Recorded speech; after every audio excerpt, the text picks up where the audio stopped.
I'm going to be showing you how to troubleshoot app not working or crashing in Hinge. So to troubleshoot the Hinge app, the first thing you need to do is try logging out. So just go ahead and open your Hinge app. As you can see, it's right there. After you're here, you just need to look at the bottom and you need to tap on your profile. It's right there at the bottom right corner. After you're here, you just need to look at the top right again and find the settings button. Just go here and scroll all the way down till you find the option to log out.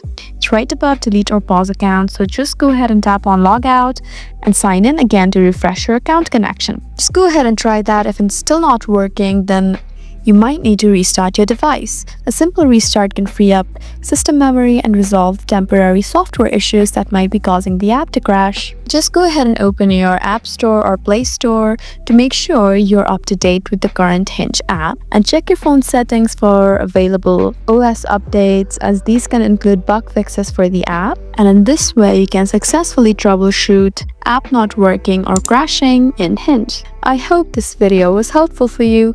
Please leave us a like and drop us a comment down below, and we'll see you again in our next video. Thank you for watching.